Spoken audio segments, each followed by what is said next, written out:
Hi everyone, this is Ben with Pipefy, and today I'm going to show you how to optimize your reimbursement process. Over the years, we've worked with a lot of market-leading companies and noticed that they share some common pain points when it comes to the reimbursement process. Things like difficulty with approval workflows, trouble managing deadlines, interfacing with stakeholders, or a lack of visibility into request statuses.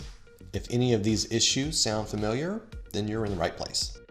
Pipefy helps improve your reimbursement process by automatically notifying stakeholders and other departments, using rules and alerts to define, track, and help you stay ahead of deadlines, centralizing communication with stakeholders through the use of portals and forms, and most importantly, customizing your reimbursement process so that it lines up with your workflows and helps your business meet its goals.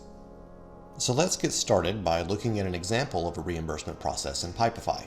To create a new reimbursement request, start by submitting the request information through a form. Here, the requester must be registered in the employee database. They select their own name, and Pipefy adds their information instantly. Now, they simply list the item or items they need to be reimbursed for, select the appropriate cost center, and then add any additional billing information.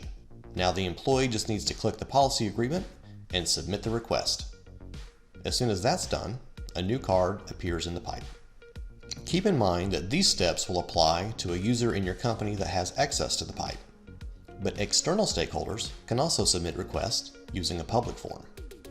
Using a public form is a piece of cake. All you have to do is share a link to the form like this, and once the user submits their reimbursement, they'll get an automatic email that includes a URL where they can track the status of their request. To manage approvals, you'll begin by viewing all the requests in your pipe. Here, we can see some requests are already waiting for us in the first phase of the process. So let's get to work. The first thing to know is that we've set up a rule that automatically assigns and routes the request to a specific finance analyst based on the payment method selected. We've also created an OCR integration that reads the attached receipt and inputs the value automatically. So between the automation rule and the integration, all you or your finance analyst needs to do is to review the information, approve the request, and send it on for the next layer of approval. Now the request has entered the approval phase of the pipe. From here, the request can either go directly to the finance manager or to the pending information phase if any details or data are missing. So to keep this card moving along, we just need to click on the button and it will automatically move to the appropriate phase based on the information entered. In this case, the request needs some additional information, so it's moved to the pending information phase. The user who submitted this request will receive an automated email that contains a link they can use to add the missing information. We don't have to do anything.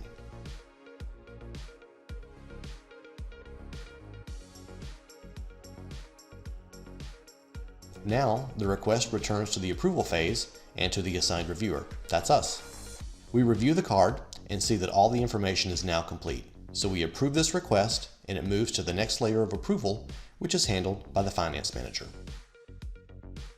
The next stop in our card's journey brings it to the finance manager, who provides the final approval. Now there are a few finance managers on this team, so requests that require approval are automatically routed to the correct manager by a rule that we've added. The rule sorts and assigns approvals based on the cost center. The finance manager receives the request. Now they just need to confirm the budget availability and add the payment due date. If you ever need to speed up the cadence of your approval process, you may be able to get information and approvals more quickly through your company's messaging platform. Pipefy makes this possible through integration. In this example, the finance manager receives a message in Slack about an approval. All they have to do to update the card is to click the button and add the due dates. The request automatically moves to the next phase. For the payment phase, the request is routed back to the assigned finance analyst. The analyst then selects a payment method and a date. You can make your life simpler by generating the payment through your company's ERP if it's been integrated with Pipefy. In this example, we create a payment in NetSuite and have the NetSuite ID automatically added to the request. And that's how easy it is to complete a reimbursement request with Pipefy. One last thing about status visibility. We want to make sure that all stakeholders stay informed about request statuses and that they have access to information about their request at any time. In addition to automated status updates, there are two other ways Pipefy helps improve visibility and user experience. First, if for any reason a reimbursement request is rejected, the card will be archived and the requester receives an automated message letting them know why their reimbursement request has been rejected. Second, when a reimbursement request is successfully completed, you can create an automation that sends the requester a satisfaction survey where they can score their experience and provide feedback. To further optimize your reimbursement process, you can view satisfaction scores, KPIs, and other metrics in your Pipefy dashboard. And that's it for our walkthrough of the reimbursement process with Pipefy. Thanks for spending time with us. If you have any questions, please send a message in Pipefy chat or reach out to the customer success team. Have a great day.